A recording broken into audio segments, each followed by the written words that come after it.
الحمد لله كفى وسلام على عباده الذين اصطفى أما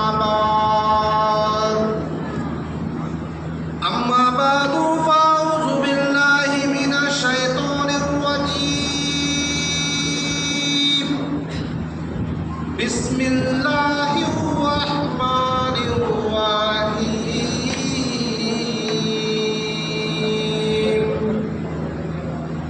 إنا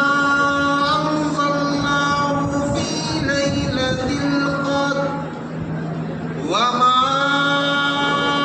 أدراك ما ليلة القدر ليلة القدر خير من ألف شهر تنزل الملائكة والروح فيها بإذن ربهم من كل أمر سلام هي حتى مطلع الفجر صدق الله مولانا العظيم وصدق رسوله النبي الأمين المكين الكريم ونحن على ذلك لمن الشاهدين والشاكرين والحمد لله رب العالمين إن الله وملائكته يصلون على النبي يا أيها الذين آمنوا صلوا عليه وسلموا تسليما اللهم صل على سيدنا ومولانا محمد معدن الجود والكرم وآله وبارك وسلم صلوا عليه صلاة والسلام عليك يا رسول الله صلی اللہ تعالی علیہ وآلہ وسلم۔ وہ معزز تھے زمانے میں مسلمان ہو کر، وہ معزز تھے زمانے میں مسلمان ہو کر، ہم قار ہوئے تاریک قرآن ہو کر، ہم قار ہوئے تاریک قرآن ہو کر۔ عزیزان ملت اسلامیہ، معزز سامعین اکرام، ہم عمر ساتھیوں، قرآن مقدسہ کی بہت ہی مشہور و معروف صورت آپ حضرات کے سامنے میں تلاوت کرنے کا شرف حاصل کیا ہوں۔ چند لمحات کے لیے آپ کے سامنے حاضر خدمت ہوں، کیونکہ اللہ تبارک و تعالیٰ کا بہت بڑا شکر ہے، اس کا احسان ہے کہ ہم کو اور آپ کو شب قدر کی رات میسر فرمایا ہے، اور اس رات کے بارے میں اللہ تبارک و تعالیٰ کیا ارشاد فرماتا ہے اس کو جاننے کی ہمیں ضرورت ہے کہ زندگی آج ہے کل نہیں رہے گی، کوئی گارنٹی نہیں ہے۔ یہ زندگی ہمیں ملی ہے بہت بڑی اس کی نعمت ہے، یہ رات ہمیں ملی ہے اس کی بہت بڑی نعمت ہے، لیکن مجھے افسوس اس بات کا ہے، مجھے افسوس ہی نہیں بلکہ صد افسوس اس بات کا ہے کہ ہمارے قوم کا یہ حال ہے، قوم و ملت کا یہ عالم ہے کہ ہم اتنی دین سے دوری ہے، اتنی دور ہے کہ ہمیں ہمارا قرآن کیا کہتا ہے، ہمارا دین کیا کہتا ہے، حدیث میں کیا آیا ہے، یہ اس کا ہمیں کوئی یعنی کہ جو ہو سو علم نہیں ہے۔ اس علم نہ ہونے کی بنیاد پر آج ہم بڑے ہی کٹھن مرحلے سے گزر رہے ہیں۔ یہ اتنی مبارک رات ہے، یہ اتنی متبرک رات ہے، اس رات کے بارے میں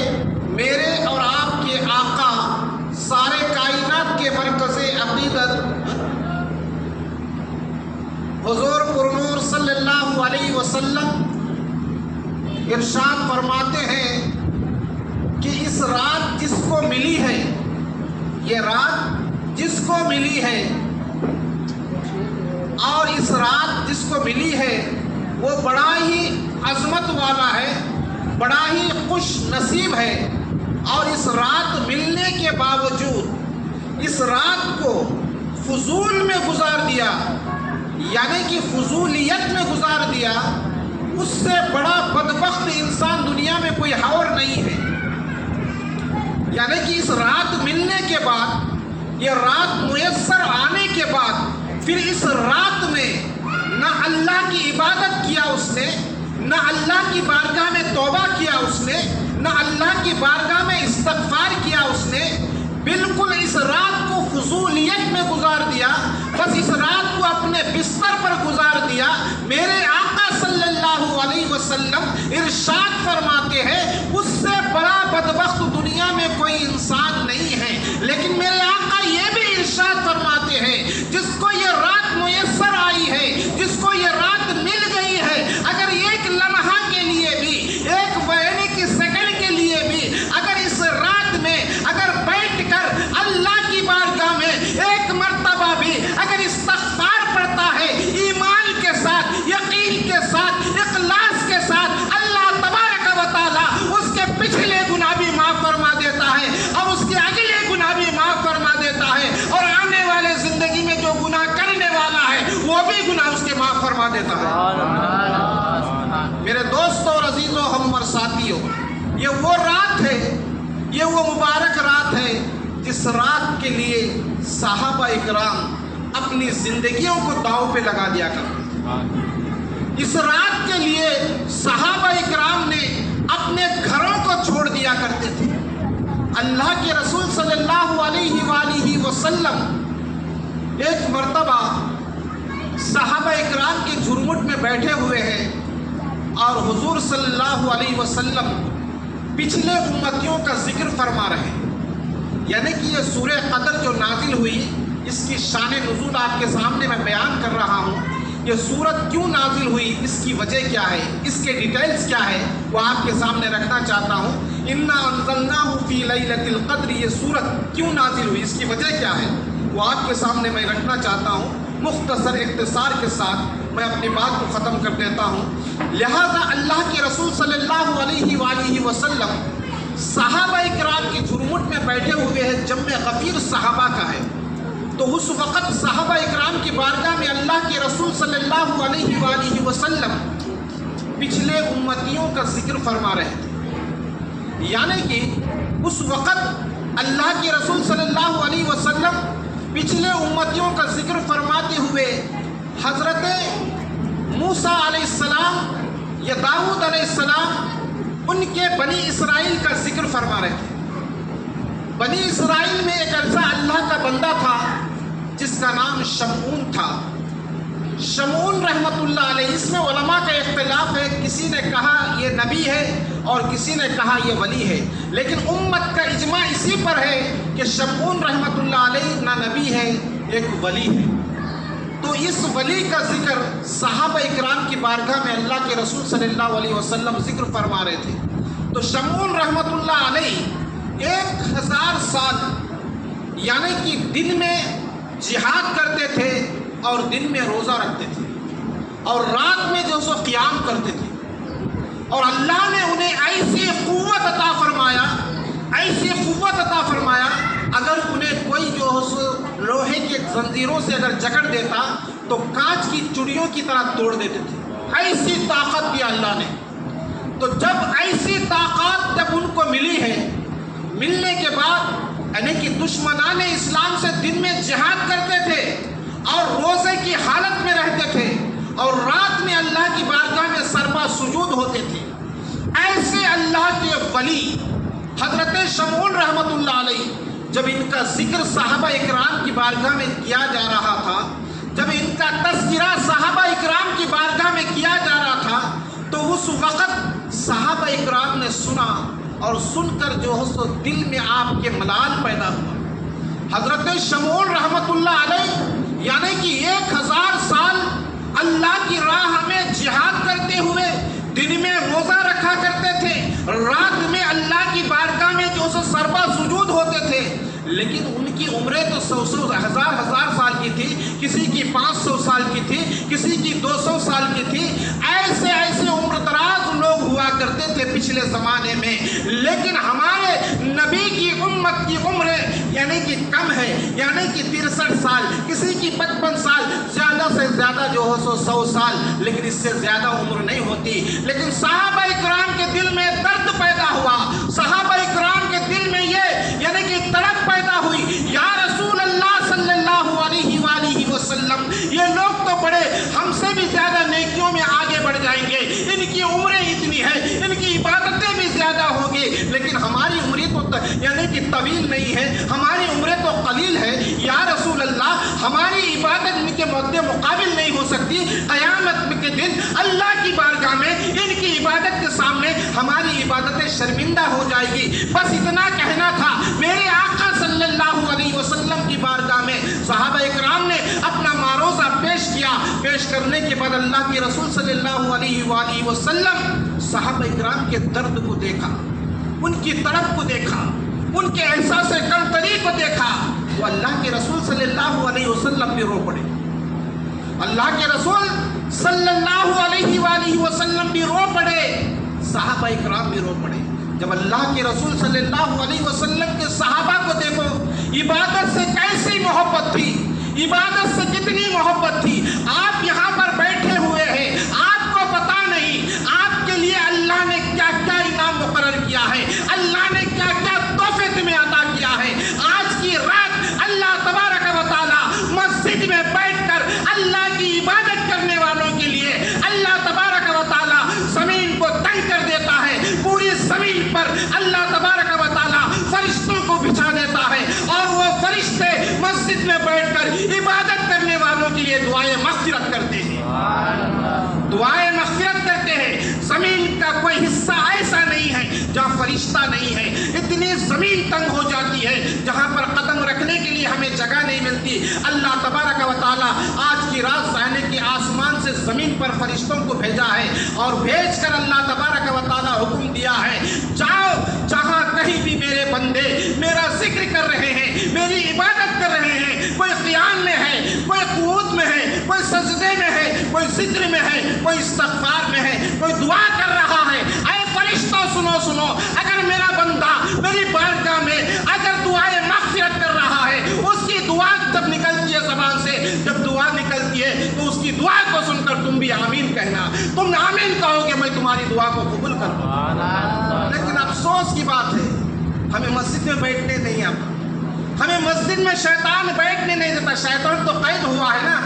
آج کون سا شیطان ہمیں بہکا کر باہر لے جا رہا؟ آج وہ کون سا شیطان ہے جو ہمیں گھروں کو لے جا کر اپنے بستروں پر سلا رہا ہے؟ میرے دوستوں اور بزرگوں، نوجوان ساتھیوں، حدیث میں تو آیا یعنی کہ رمضان کا مہینہ جب چاند نظر آتا ہے، اللہ تبارک و تعالی شیطانوں کو زنجیروں میں جکڑ دیا ہے، ان کو ایسے ایسے مقامات پر رکھ دیا ہے جن شیطان کو بھی اس کو پتا نہیں وہ کہاں پر ہے۔ لیکن میں پوچھنا چاہتا ہوں، آج کون سا وہ شیطان ہے جو ہمیں مسجد میں بیٹھنے نہیں دیتا، ہمیں عبادت کرنے نہیں دیتا، ہمیں مسجد میں بیٹھ کر اللہ کی بارگاہ میں استغفار پڑھنے کی توفیق نہیں مل رہی ہے؟ یہ ہماری بد نصیبی نہیں تو اور کیا ہے،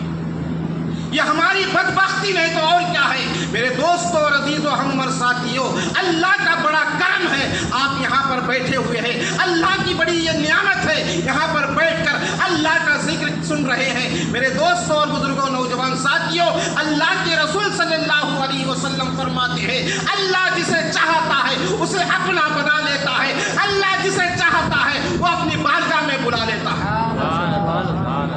درود پاک پڑھے، اللہم صلی علی سیدنا مولانا محمد معدن الجود والکرم وآلہ وبارک وسلم، صلو علیہ صلاۃ وسلام علیک یا رسول اللہ صلی اللہ تعالی علیہ وآلہ وسلم۔ اللہ تبارک و تعالی قرآن میں ارشاد فرماتا ہے، انا انزلناہ فی لیلۃ القدر، بے شک ہم نے اس کو لیلۃ القدر میں نازل کیا ہے، یعنی کہ قرآن مقدسہ کو اللہ تبارک و تعالی لیلۃ القدر میں جو سو نازل کیا۔ وما ادراک ما لیلۃ القدر، لیلۃ القدر تم نے کیا سمجھا؟ اللہ تبارک و تعالی مخاطب یعنی کہ